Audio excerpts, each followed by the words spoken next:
जय श्री कृष्णा। राधे राधे। प्रिय दोस्तों, क्या आप जानते हैं अकाल मृत्यु क्यों होती है? क्या आप जानते हैं कम उम्र में ही मृत्यु क्यों हो जाती है? अगर नहीं तो आज के वीडियो में इसका रहस्य जानिए।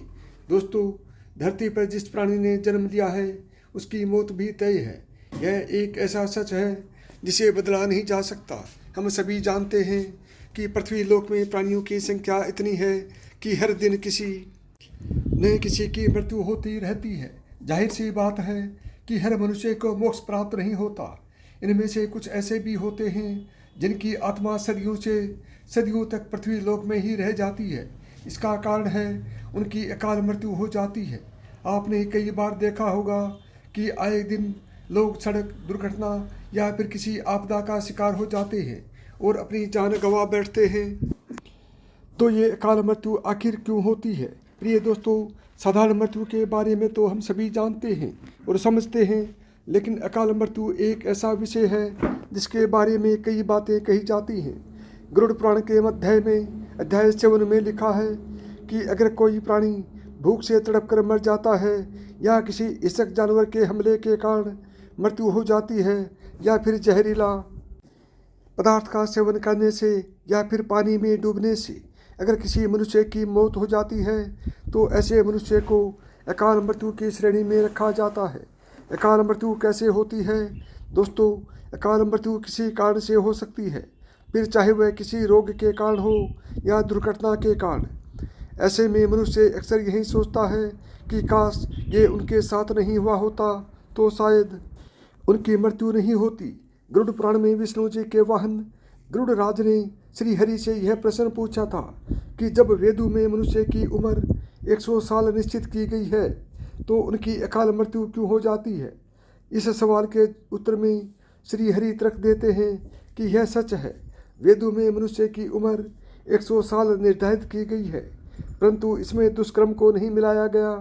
यानी हर इंसान की मृत्यु तभी होती है जब उसके पास धर्म कार्यों के लिए शक्ति नहीं होती है या फिर उसका शरीर उसे धर्म कार्य करने की इजाज़त नहीं देता। इसके अलावा जब कोई इंसान अपनी इच्छा से धर्म कार्यों को त्याग देता है तो पृथ्वी पर उसके जीवन की अवधि कम होती जाती है। देखा जाए तो हर इंसान का अपना एक अलग अलग कर्म और धर्म होता है। ऐसे में इंसान की मृत्यु तब होती है जब उसके पास अपने इन कर्मों को निभाने की शक्ति या इच्छा नहीं होती। इंसान की उम्र भले ही 100 साल हो, लेकिन अपने कर्मों के जरिए वह अपनी उम्र को खुद ही नष्ट करता चला जाता है। वेदों का ज्ञान न होने से मनुष्य जान ही नहीं पाता कि वह कब को कुकर्म करता जाता है। अब बात आती है कि अकाल मृत्यु के बाद आत्मा का क्या होता है। गरुड़ पुराण में आगे विष्णु जी यह भी कहते हैं कि मनुष्य के जीवन के 7 चक्र निश्चित है। ऐसे में अकाल मृत्यु को प्राप्त होने वाले जो मनुष्य इस चक्र को पूरा नहीं कर पाते उसे मृत्यु के बाद भी कई प्रकार के कष्ट भोगने पड़ते हैं।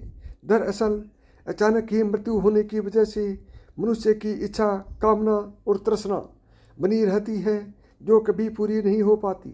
ऐसे में शरीर तो नष्ट हो जाता है लेकिन आत्मा का मोह नहीं छोड़ता।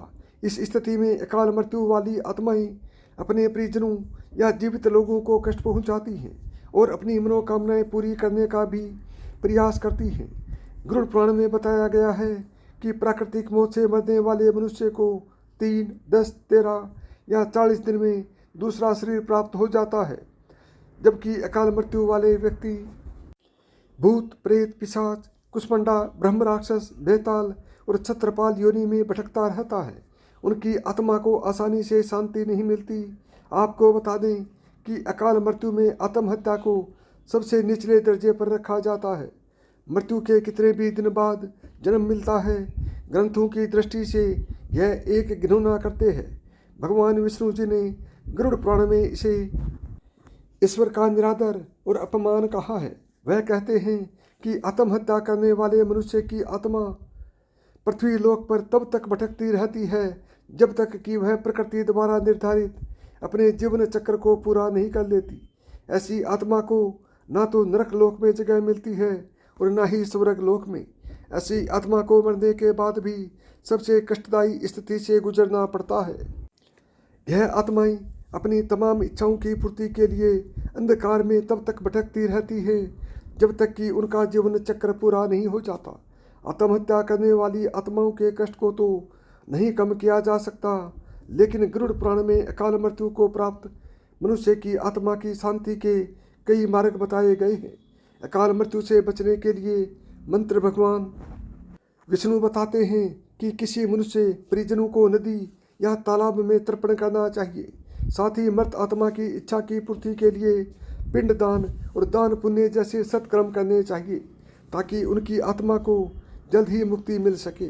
यह सत्कर्म कम से कम 3 से 4 वर्षों तक करना चाहिए, तब जाकर कहीं अकाल मृत आत्मा को मुक्ति मिल पाती है और उनके नए जीवन की शुरुआत होती है। तो साथियों, आप कमेंट करके ज़रूर बताएं कि आप किस शहर से इस वीडियो को देख रहे हैं।